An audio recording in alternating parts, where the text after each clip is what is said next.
Hello guys, I hope you are doing great. So हमारे जो June month की Vision IAS monthly magazine है, उसके हम अब तक काफी पार्ट डिस्कस कर चुके हैं। आज जो पार्ट डिस्कस करने वाले वो होगा सोशल इश्यूज पे। ठीक है, तो without wasting any time let start, क्योंकि जल्दी से जल्दी करते हैं इसको पूरा। उसके बाद हम किसको आपकी जो जुलाई मंथ की मैगजीन है उस पर अपन डिस्कशन स्टार्ट करेंगे। ठीक है, so thank you guys for time. So let start.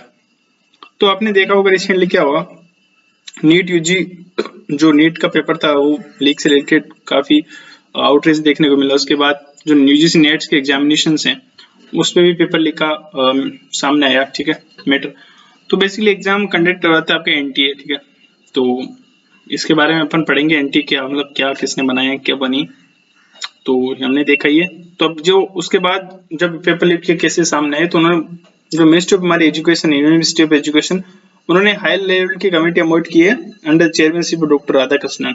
ठीक है, ताकि एनटीए को अपन रिफॉर्म कर सकें। एनटीए फुल फॉर्म है नेशनल टेस्टिंग एजेंसी। बेसिकली 2017 में बनाई गई थी यूनियन मिनिस्ट्री ऑफ एजुकेशन के द्वारा, और बेसिकली एग्जाम कंडक्ट करवाती है आपका जी मेन का, नीट यूजी का, सी मेट, यूजीसी नेट के, ये सब एग्जाम कंडक्ट करवाती है। ठीक है, तो बाकी काम का नहीं है। अभी रिसेंटली गवर्नमेंट ऑफ इंडिया ने एक एक्ट लेके आए, गवर्नमेंट ऑफ इंडिया मतलब बेसिकली पार्लियामेंट के थ्रू पास हुआ है, public examination prevention of unfair means act 2024। इसमें क्या है कि इस एक्ट का पर्पज ये है कि जो पब्लिक एग्जामिनेशन सिस्टम है उसमें ज्यादा ट्रांसपेरेंसी आए, फेयरनेस आए, क्रेडिबिलिटी आए। तो दैट इज पर्पज। इसमें देखो किस किस को कवर किया गया, यूपीएससी को कवर किया गया, एसएससी को कवर किया है, और जो रेलवे नेशनल टेस्टिंग एजेंसी उसको भी कवर किया है इसमें। इसमें अनफेयर मीन्स को अच्छे से आपको डिफाइन किया गया है, जिसमें देखो क्या होता है कि आप क्वेश्चन पेपर का लीकेज करते हो, आंसर की लीकेज करते हो, लीक कर देते हो, या कैंडिडेट को आप एग्जाम के टाइम पे उसको कर असिस्ट करते हो, तो दैट इज समथिंग।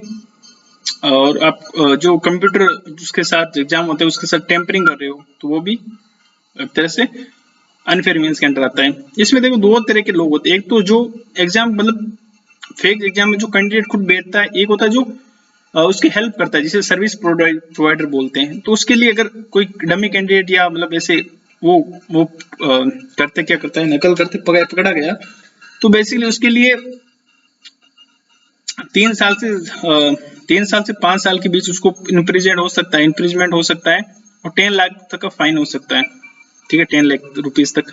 इसके साथ जो सर्विस प्रोवाइडर जो मतलब ये अरेंज करवाता है सारा, उसको लाइक अप टू 10 ईयर तक इन्फ्रिजमेंट हो सकता है, प्लस उसके ऊपर 1 करोड़ तक फाइन इम्पोज किया जा सकता है। ठीक है, तो ये जो सारे ऑफेंस होते आपके जो पेपर लीक से रिलेटेड, वो सारे ही कोग्निजेबल है, नॉन बेलेबल है, नॉन कंपाउंडेबल है। देखो कोग्निजेबल वो होता है जिसमें आप किसी भी पर्सन को विदाउट वारंट आप क्या कर सकते हो, उसको अरेस्ट कर सकते हो। नॉन बेलेबल मतलब जहां बेल मिलना काफी ज्यादा टफ हो। ठीक है, बेसिकली। और नॉन कंपाउंडेबल मतलब होता है कि बेसिकली 1 सेकेंड मतलब जो जो बेल क्या बोल सकते हैं, जो कंपाउंडेबल नहीं बेसिकली। ठीक है, ये इसका मीनिंग होता है बेसिकली। तो ये सिंपल सा है। ठीक है, आगे बढ़ते हैं। अब ग्लोबल जेंडर गैप रिपोर्ट है। ठीक है, अब इसमें क्या हुआ कि रिसेंटली वर्ल्ड इकोनॉमिक फोरम है, उसने क्या किया, रिसेंटली रिपोर्ट पब्लिश की है, किसे बोलते हैं आपके ग्लोबल जेंडर गैप रिपोर्ट। ठीक है, वर्ल्ड इकोनॉमिक फोरम ने हमारे लिए यही काम का चीज है कि बेसिकली 1 सेकेंड।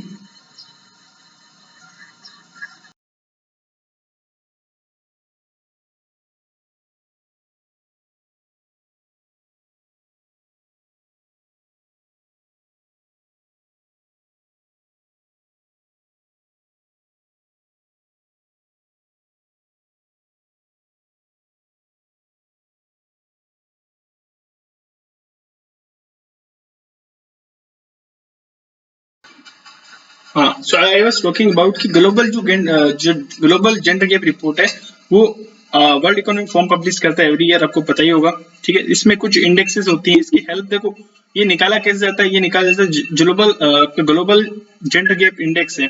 ठीक है, उसमें निकाला जाता है, इसमें जो इसकी हेल्प से निकाला जाता है जो ग्लोबल जेंडर गैप इंडेक्स है उसमें मेन 4 पिलर्स होते हैं, ठीक है। जैसे विमेन का इकोनॉमिक पार्टिसिपेशन और अपॉर्चुनिटीज कितनी है, उनका एजुकेशन अटेनमेंट कितना है, विमेन का हेल्थ और सर्वाइवल रेट क्या है, और उनका पॉलिटिकल एम्पावरमेंट कैसा है। पॉलिटिकल एम्पावरमेंट मतलब उनकी जैसे पार्लियामेंट में उनका लाइक नंबर कितना है, परसेंटेज कितने वुमेन है वहां पे, ठीक है। ये सब बताया जाता है।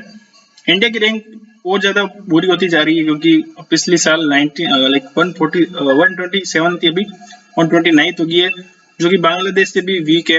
नेपाल, श्रीलंका, भूटान जो हमारे नेबरिंग कंट्री थे उनसे भी बहुत ज्यादा कम है, ठीक है। तो समझ सकते हैं, तो ये चीज है। एक आपको पता होगा जो जेंडर इनइक्वालिटी इंडेक्स है, देखो दो है, एक तो जेंडर गैप रिपोर्ट जो वो तो वर्ल्ड इकोनॉमिक फोरम आपका क्या करता है, इश्यू करता है रिपोर्ट, जबकि जो जेंडर इनइक्वालिटी इंडेक्स है वो रिलीज करती है UNDP, United Nation Development Programme, ठीक है। जिसकी 3 डायमेंशन, रिप्रोडक्टिव हेल्थ क्या है, उसकी एम्पावरमेंट क्या है, और लेबर मार्केट। एम्पावरमेंट में देखो आपको सारे एम्पावरमेंट, सोशल एम्पावरमेंट, पॉलिटिकल और एजुकेशनल जो सारा होता है। लेबर मार्केट मतलब कितना काम करते वर्क फोर्स में, वो सब बताया जाता है, ठीक है। अब यूनिसेफ ने अभी चाइल्ड न्यूट्रिशन रिपोर्ट पब्लिश की। यूनिसेफ आपको पता ही चाइल्ड से रिलेटेड चीजों को देखता है, ठीक है, एम्पावरमेंट करना उनको, ठीक है। तो उसमें एक चीज आया है कि एक नया टर्म यूज हुआ, severe child food poverty, severe child food poverty जिसे बोलते हैं हम, ठीक है। इसमें क्या होता है कि जो चिल्ड्रन होता है 5 साल तक का जो बच्चे होते हैं उनमें क्या होती है, वो न्यूट्रिशियस फूड और डाइवर्स डाइट को एक्सेस नहीं कर पाते, ठीक है। तो उसको बोलते हैं severe child food diverse food severe child food poverty, right.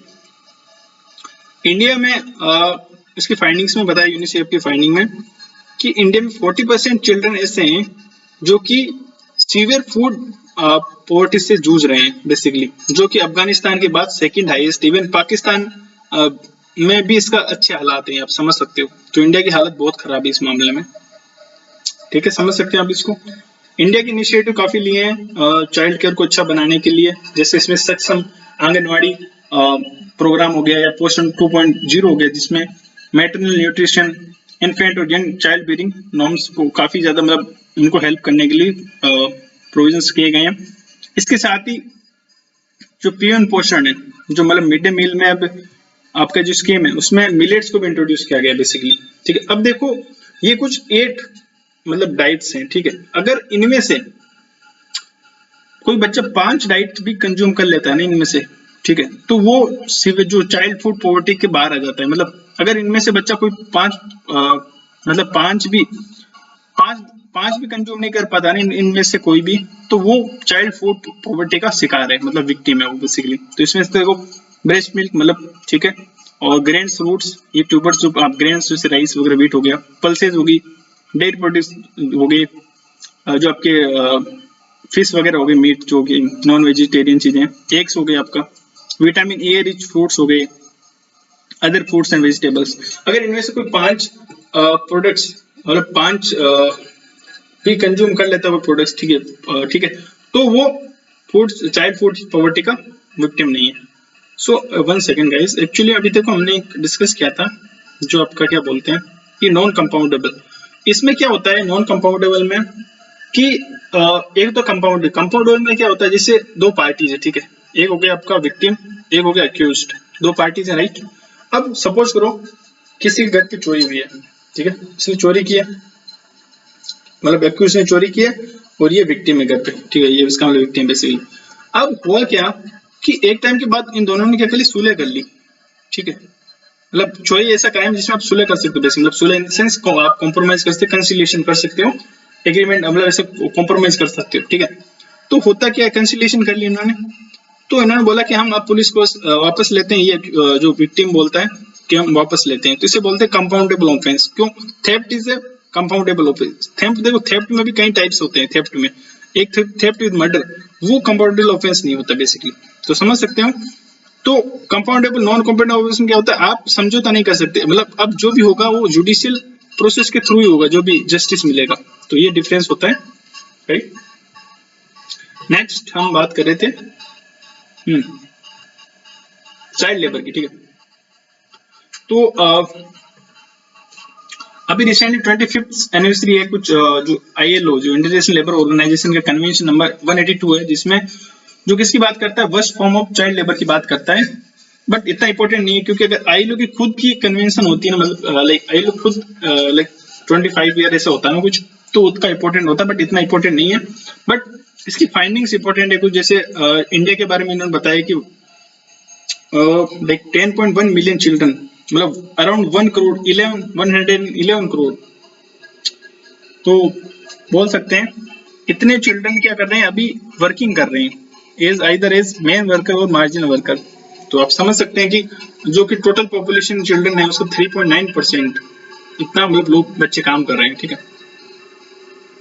अब कॉन्स्टिट्यूशन में और एक्ट में कुछ प्रोविजंस किए गए हैं, जैसे देखो हमारे चाइल्ड लेबर को रोकने के लिए कॉन्स्टिट्यूशन में एक आर्टिकल है, आर्टिकल 24 जो फंडामेंटल राइट है बेसिकली, वो बोलता है कि जो बच्चे हैं उनको जो 14 साल से कम उम्र के बच्चे हैं ना, उनको कोई भी फैक्ट्री में, माइन में, हजार्डस जो ऑक्यूपेशन उनमें एम्प्लॉय नहीं किया जा सकता, उनको एम्प्लॉयमेंट को प्रोहिबिट किया गया है। अब रिसेंटली गवर्नमेंट ऑफ इंडिया 2016 में इसको मतलब अमेंडमेंट के थ्रू इसमें एक एक्ट लाए, child labour protection prohibition and regulation amendment 2016। इसमें क्या कहा कि मतलब 14 साल से कम उम्र, मतलब 14 ईयर एज से अगर बच्चे की किसी कम है, तो उसको आप है ना किसी भी, मतलब देखो समझो, अगर समझो कि 14 साल से कम उम्र है ना, तो उसको आप किसी भी ऑक्यूपेशन में उसको एम्प्लॉय नहीं कर सकते। और अगर बच्चे की उम्र, चाइल्ड की उम्र क्या 18 साल से कम है, मतलब बेसिकली 14 से ज्यादा 18 से कम हो बेसिकली, ठीक है, ये इसका प्रोविजन है, तो उसको आप हाजार्डस ऑक्यूपेशन उनको आप उनमें आप इसको जॉब नहीं करवा सकते बेसिकली, ठीक है। तो देखो दो प्रोविजन, एक तो 14 साल के बच्चों को तो आप कहीं भी एम्प्लॉय नहीं कर सकते, जो ढाबा वगैरह होते हैं ना, ये बेसिकली इलीगल अभी act as per this act, okay. जो ढाबा में बच्चे देखो काम करते हैं, छोटू छोटू जिसे बुलाते हैं अपन, ठीक है, कुछ लोग बुलाते हैं ऑब्वियसली, तो वो इलीगल है बेसिकली, ठीक है। और 18 ईयर से कम आप मतलब अदर जैसे कुछ नॉन हजार्डस आप जॉब करवा सकते हो। तो ये अभी इसको मॉडिफाई कर दिया गया है बेसिकली एक्ट के थ्रू, आर्टिकल 24 को। हमारे डीपीएस भी आर्टिकल नंबर डीपीएस में आर्टिकल नंबर 39 भी बोलता है कि हम चिल्ड्रन की क्या बोलते हैं अब्यूज को रोकेंगे, मतलब ऑब्वियसली। तो ये सब कुछ है। अभी एक रिपोर्ट और पब्लिश हुई है, ग्लोबल फूड पॉलिसी रिपोर्ट, ठीक है, ये पब्लिश किया आपका international food policy research institute. इतना इंपॉर्टेंट नहीं है, बट हाँ इंपॉर्टेंट इसकी फाइंडिंग्स है। 38% इंडियन पॉपुलेशन अनहेल्थी फूड खा रही है अभी भी, ठीक है, समझ सकते हो आप। और इंडिया की 16.6% इंडियन मेल न्यूट्रिशन सफर कर रहे हैं, क्योंकि उनके पास पोर क्या बोलते हैं पोर डाइट है, और डाइवर्सिटी वाली वो डाइट नहीं है, राइट। तो ये सब कुछ है। इसके साथ एक रिसेंटली एक रिपोर्ट लॉन्च हुई है, माइग्रेशन एंड डेवलपमेंट ब्रीफ जिसे बोल सकते हैं, वर्ल्ड बैंक ने इसको ब्रीफ को लॉन्च किया है। इसमें रेमिटेंस का काफी अच्छे से बताया है कि देखो रेमिटेंसेस क्या है कि काफी अच्छा इनकम सोर्स है, जिसमें इंडिया हाईएस्ट अभी रैंक है, इंडिया की सबसे ज्यादा रेमिटेंस इंडिया को मिलते हैं $120 बिलियन। उसके बाद मैक्सिको, चाइना पहले दूसरे नंबर पे था, अभी तीसरे नंबर पे आ गया है। ये कुछ डेस्टिनी कंट्रीज है, ये हमारे काम का नहीं है। तो रेमिटेंसेस आप याद रखना, इंडिया की हाईएस्ट है रेमिटेंसेस में। माइग्रेशन डेवलपमेंट रिपोर्ट ब्रीफ है जिसे वर्ल्ड बैंक ने पब्लिश किया है, और इंडिया की रैंक इसमें फर्स्ट रैंक है, बस इतना से याद रखना। तो ये सोशल इश्यूज का हमारे यहीं पे डिस्कशन पूरा होता है। Thank you guys for your time, take care, bye bye.